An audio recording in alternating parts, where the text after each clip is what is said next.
Hello，大家好，恭喜發財啊！咁有好多粉絲咧就嗌我解釋下咧香港年初二咧就嗰兩支籤啦咁樣。咁我今日咧就開始咧解啦。咁一支咧就係車公22，一支咧就係83咁樣係下籤嚟嘅，一支係中籤。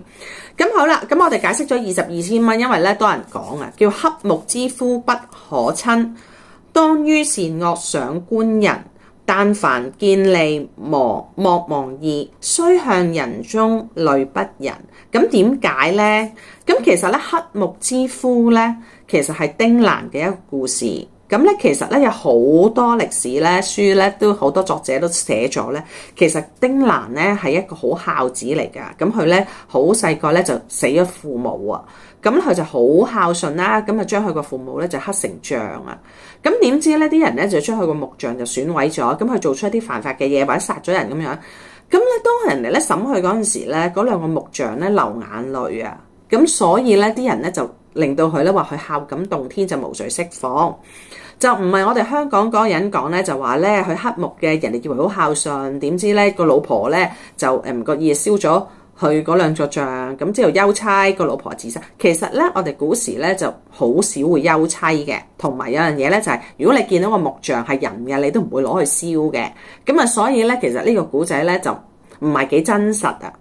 咁咧就當於善惡上觀人咧，佢話咧你唔好睇人哋啲古仔點講啊，呢支籤真係好犀利啊，車公。佢即係話你睇下出邊嗰啲人，全部都講錯晒就話係噶啦，係啊，啲報紙咁樣講，啲人咪話係咯，咁樣係嘛？咁但係佢話咧，你善惡係要自己咧去觀人於微，去慢慢睇嘅。但凡見利莫忘義，雖向人中慮不仁。佢話咧，大家咧見利忘義咧就唔得㗎，你唔可以見利而忘義㗎，就係睇人啦。因為咧係今年咧牛哥馬哥咧就會收呢啲人。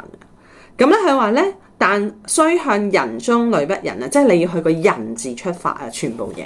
就係有個人嘅心去睇人每一樣嘢咁樣。咁其實呢支籤係好犀利，因為咧佢講咗我哋咧，有啲人咧就係話黑木之夫嗱，你睇下明明解錯晒嘅，但係全部人都話係咁樣。其實我哋香港咧都好多嘢咧，就係覺得有啲人咧會操控。哎呀，我識好多嘢㗎啦，多人講你就係㗎啦，你就係咁啦，多人講你咪係咯，你唔使講㗎啦，就係啦咁樣。